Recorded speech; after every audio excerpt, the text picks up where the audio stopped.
गुरु तेग बहादुर जी की 350वीं आज शहीदी दिवस का कार्यक्रम चल रहा है, जहां पर आप देखिए मुख्यमंत्री योगी आदित्यनाथ सिख समुदाय के बीच में इस समय मौजूद है। पूरे देश में आज लगातार पर कार्यक्रम आज हो रहे हैं, लेकिन उत्तर प्रदेश में आज राजधानी लखनऊ में एक खास विशेष कार्यक्रम का आयोजन किया गया, जहां पर हर एक कार्यक्रम में, हर एक पड़ाव पर आप कह सकते हैं सिखों के इस कार्यक्रम से जुड़े हुए वहाँ मुख्यमंत्री योगी आदित्यनाथ आपको नजर आएंगे।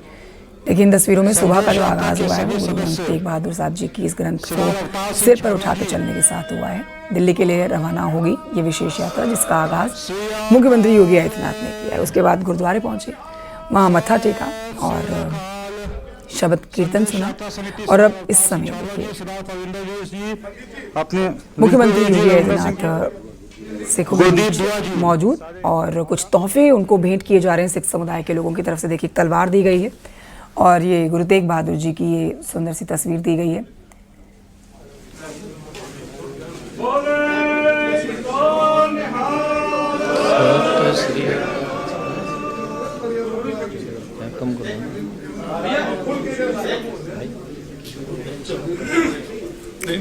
शबद कीर्तन के कार्यक्रम के बाद अब लंगर होना है, लंगर छकाया जाएगा। वहां पर भी मुख्यमंत्री योगी आदित्यनाथ आज मौजूद रहने वाले हैं। बहुत विशेष दिन आज का, सिखों का ये बहुत ही महत्वपूर्ण पर्व, जहां दिल्ली से लेकर आज उत्तर प्रदेश तक हर जगह, हर राज्य में विशेष कार्यक्रम आयोजित किए गए हैं। इसी क्रम में मैं लखनऊ में भी आज जो कार्यक्रम आगाज इसका सुबह ही हुआ और मुख्यमंत्री योगी आदित्यनाथ वहां पहुंचे आज गुरु तेग बहादुर जी के 350वें शहीदी दिवस पर। आइए सुनते मुख्यमंत्री योगी आदित्यनाथ को।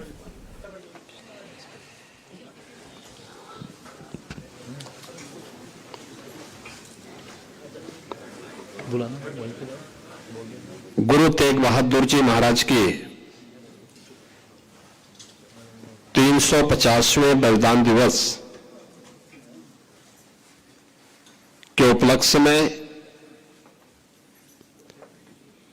उत्तर प्रदेश से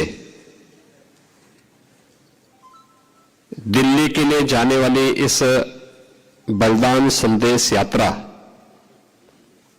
के शुभारंभ कार्यक्रम में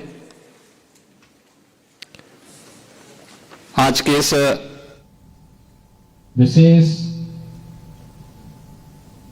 अनुष्ठान कार्यक्रम में उपस्थित उत्तर प्रदेश सरकार में मंत्रिमंडल के मेरे सहयोगी सरदार बलदेव सिंह ओलख जी, विधान परिषद सदस्य सरदार हरि सिंह ढिल्लों जी, अल्पसंख्यक आयोग के सदस्य और इस कार्यक्रम के संयोजक सरदार प्रविंदर सिंह जी, महासचिव दिल्ली गुरुद्वारा प्रबंध कमेटी सरदार जगदीप सिंह कौलो जी, अध्यक्ष गुरुद्वारा रकाबगंज नई दिल्ली सरदार कुलविंदर सिंह जी, विशेष कार्याधिकारी दिल्ली प्रबंध कमेटी सरदार जसमेन सिंह जी, गुरुद्वारा चरणपादिका निजामाबाद आजमगढ़ बाबा सतनाम सिंह जी, अध्यक्ष गुरुद्वारा नाका हिंडोला डॉक्टर अमरजोत सिंह जी, महासचिव सरदार मनमीत सिंह बंटी जी, प्रबंधक गुरुद्वारा समिति मुरादाबाद सरदार गुरप्रीत सिंह दुआ जी, प्रधान गुरुद्वारा सरसैया घाट कानपुर सरदार रमेंद्र सिंह जी, संरक्षक गुरुद्वारा प्रबंध समिति रायबरेली सरदार अवतार सिंह छावड़ा जी, सरदार डॉक्टर गुरमीत सिंह जी, अध्यक्ष साहिब श्री गुरु गोविंद सिंह सेवा समिति सरदार त्रिलोचन सिंह जी, गोरखपुर से यहां पर पधारे सरदार जगनैन सिंह नीटू जी, मुजफ्फरनगर से हमारे यहां पर पधारे सरदार सुखदर्शन सिंह वैदी जी, ब्लॉक प्रमुख पीलीभीत और वहां के चेयरमैन सरदार गुरुभाग सिंह जी, अध्यक्ष गुरुद्वारा सिंह सभा बहराइच सरदार मनदीप सिंह वालिया जी, उत्तर प्रदेश के सूचना आयुक्त श्री स्वतंत्र प्रकाश जी, प्रदेश के अलग अलग जनपदों से यहां पर उपस्थित हमारे सभी यहां पर उपस्थित बंधुगण, बहनों और भाइयों, मैं सबसे पहले आप सबका मुख्यमंत्री आवास पर उत्तर प्रदेश सरकार और उत्तर प्रदेश वासियों की ओर से हृदय से स्वागत करता हूं, आप सभी का अभिनंदन करता हूं। आपकी ये यात्रा गुरु तेग बहादुर जी महाराज के बलिदान की स्मृति को जीवंत बनाए रखने, आने वाली पीढ़ी को और वर्तमान पीढ़ी के लिए एक नई प्रेरणा है। और इसीलिए बलिदान संदेश यात्रा पूरे देश के अंदर गुरु तेग बहादुर जी महाराज की 350वीं शहीदी दिवस कार्यक्रम के बारे में एक नया उत्साह, एक नया उमंग है। देश भर में बड़े बड़े आयोजन होने हैं। उत्तर प्रदेश में भी हमारी कमेटी इसके लिए कार्य कर रही है और 350वीं शहीदी दिवस कार्यक्रम का पहला कार्यक्रम आज उत्तर प्रदेश की राजधानी लखनऊ से दिल्ली के उस ऐतिहासिक गुरुद्वारे के लिए प्रस्थान करने जा रही है, जहां पर सनातन धर्म की रक्षा के लिए गुरु तेग बहादुर जी महाराज ने अपना शहादत दिया था। यानी 350 वर्षों के इस पूरे इतिहास को एक जीवंतता प्रदान कर रहे हैं इस यात्रा के माध्यम से, इन कार्यक्रमों के माध्यम से। कैसा कालखंड रहा होगा जब उस समय औरंगजेब जैसा क्रूर और बर्बर शासक रहा हो और उस समय सनातन धर्म पर हो रहे हमलों को ध्यान में रख करके एक जगह नहीं, हर जगह से अत्याचार के समाचार आते थे। औरंगजेब ने तो एक संदेश ही, एक इस प्रकार का एक उसका उद्देश्य ही था, किसी प्रकार से तिलक और जनेऊ को समाप्त करके सनातन धर्म को हमेशा के लिए समाप्त करो। इस्लामीकरण के जिस बड़े अभियान को लेकर के आगे बढ़ा था, उसमें सबसे पहले चुनौती उसको किसी ने दी थी? गुरु तेग बहादुर जी महाराज ने दी।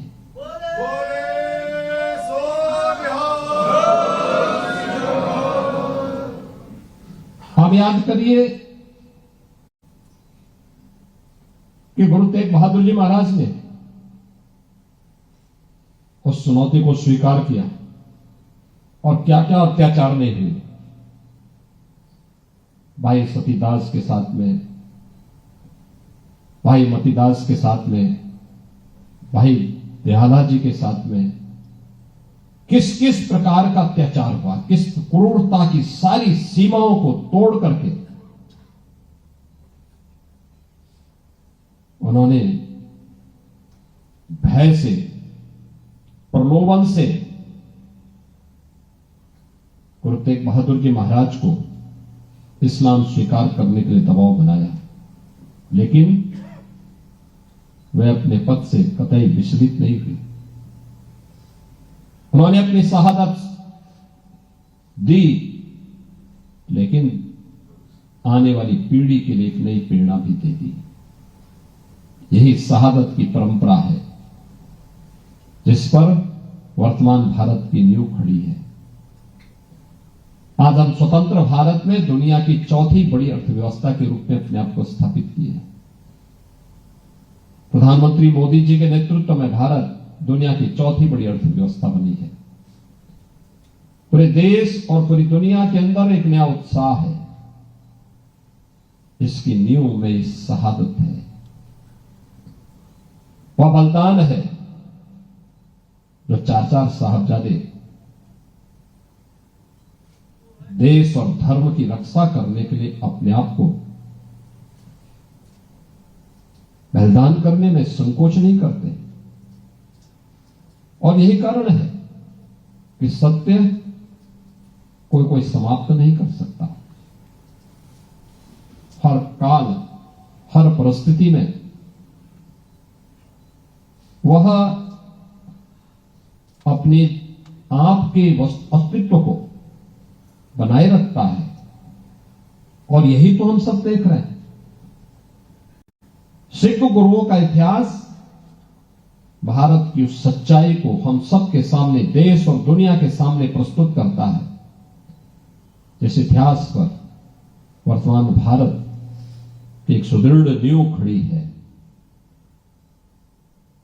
आज जब हम 350 शहीदी दिवस कार्यक्रम के व्यापक अभियान को लेकर के, संदेश यात्रा को लेकर के यहां से चल रहे हैं, याद करना, जब हम आगे बढ़ते हैं तो हमारे सामने चुनौती भी उतनी ही कठिन होती है। मैं यहां धन्यवाद दूंगा लखनऊ के अपने गुरुद्वारा से जुड़े हुए, प्रबंधक कमेटी से जुड़े हुए सभी पदाधिकारियों को।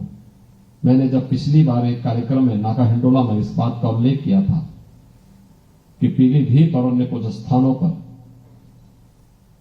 कुछ धर्मांतरण की बातें सामने आई हैं। हम सरकार के स्तर पर तो कार्रवाई कर रहे हैं, आप भी इसमें थोड़ा सजग हुई।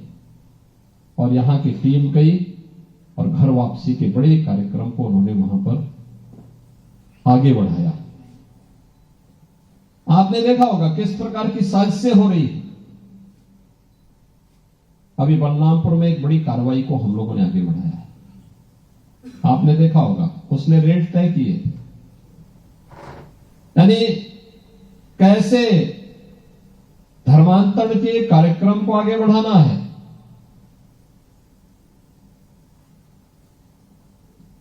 हिंदुओं में, ब्राह्मण में, क्षत्रिय में, सिखों में,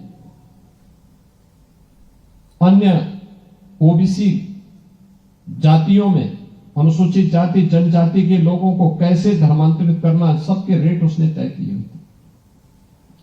विदेशों से उसमें धनराशि आ रही थी। आप सोचिए 100 करोड़ से अधिक का ट्रांजैक्शन अब तक उसके 40 खातों में प्राप्त हुआ है। और लगातार उस अभियान को आगे बढ़ाने का कार्य कर रहा था। ये लोग किस रूप में देश का स्वरूप बिगाड़ने का काम कर रहे हैं। परिस्थितियां बदली हैं, उद्देश्य उनका वही है जो उस समय था। हां, काम का तरीका उन्होंने बदला है। और यह आयोजन हम सबको इस बात के लिए प्रेरणा दे रहा है कि जिस उद्देश्य से सिख गुरुओं ने अपना त्याग और बलिदान दिया था, सिख वीरों ने अपना बलिदान दिया था, अपनी शहादत दी थी, आज वर्तमान पीढ़ी को उस शहादत की परंपरा को फिर से वर्तमान परिप्रेक्ष्य में जीवंत बनाए रखने के लिए एक नई रणनीति के तहत कार्य करने की आवश्यकता है। याद करना, हिंदू और सिखों के बीच में फूट डालने के प्रयास तो तमाम लोग करेंगे, लेकिन जो हमारे स्वयं के बीच में हम सबको तोड़ने की, कमजोर करने की साजिशें हो रही है, इससे कौन बचाएगा। और हमें इसके प्रति सतर्क होना पड़ेगा। हम सब आभारी हैं उत्तर प्रदेश के अपने सभी सिख नेतृत्व का। और मैं तो धन्यवाद दूंगा दिल्ली गुरुद्वारा प्रबंध कमेटी के अपने सभी पदाधिकारियों का भी। उत्तर प्रदेश के हर कार्यक्रम में उनका बहुत सकारात्मक योगदान प्राप्त होता है। और उत्तर प्रदेश के हमारे ये पूरी टीम एक भाव के साथ मिलकर के कार्य करती है। और यहां पे जब भी कोई आवाज हम सामूहिक रूप से आगे लेकर के चलते हैं, वो एक राष्ट्रीय आवाज बनती है और वो सफल भी होती है।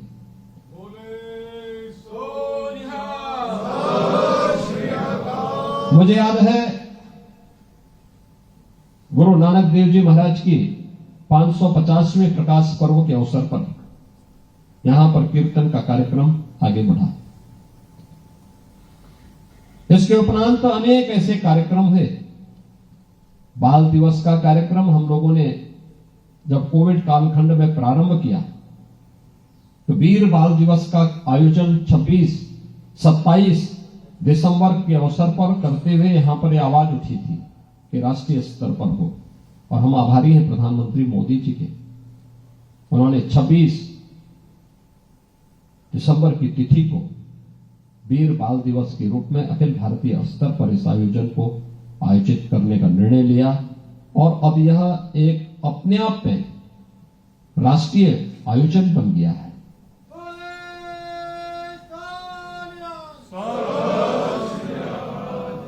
इतिहास को ऐसे ही जीवंत बनाया जाता है। उस सत्य को आने वाली वर्तमान पीढ़ी के सामने और आने वाली पीढ़ी के सामने इसी प्रकार के आयोजन के माध्यम से रखा जाता है, और ये उसी परंपरा का हिस्सा है। आज के इस अवसर पर यह संदेश यात्रा एक शुरुआत है, ये अंत नहीं है। ये 350वें शहीदी दिवस कार्यक्रम की एक शुरुआत है, और ये शुरुआत इस बात को बताती है कि 350वें शहीदी दिवस का कार्यक्रम उतना ही प्रभावी होना चाहिए, क्योंकि इससे संबंधित 2 मीटिंग मेरे साथ में हो चुकी है। आगे आने वाले समय में इसकी पूरी चाहिए। गुरु तेग बहादुर जी महाराज से जुड़े हुए जो भी स्थल उत्तर प्रदेश में, वहां पर कैसे कैसे कार्यक्रम होने हैं, इसकी पूरी रणनीति अभी से तैयार होकर के अगर हम आगे कार्य करेंगे तो यह कोटि कोटि नागरिकों के लिए, भारतीयों के लिए एक नई प्रेरणा का केंद्र होगा।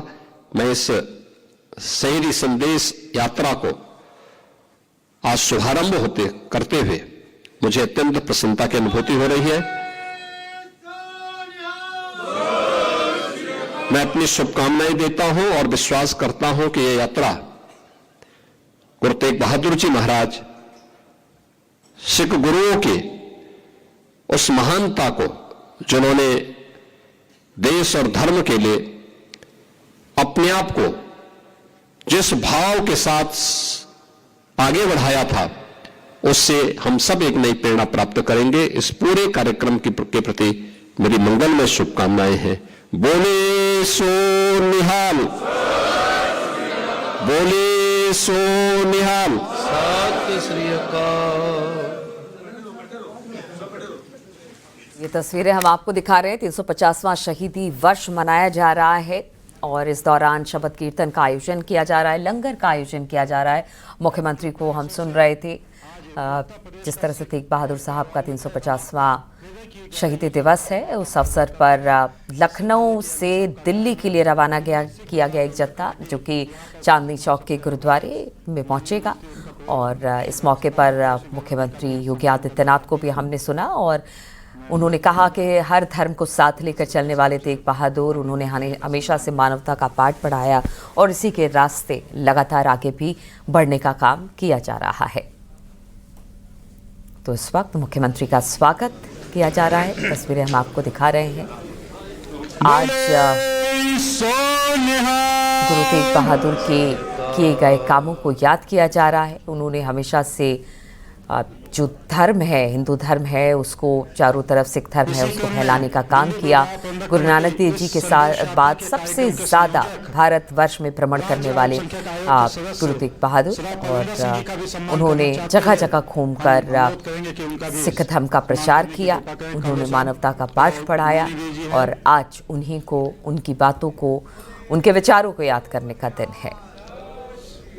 पीछे हमने देखा था किस तरह से यात्रा को लेकर सिख धर्म के लोगों के लिए जो एक यात्रा खर्च था उसका वहन किया जाएगा। उत्तर प्रदेश सरकार की तरफ से एक सुविधा दी गई सिख समुदाय के लोगों को, उसका भी स्वागत किया गया।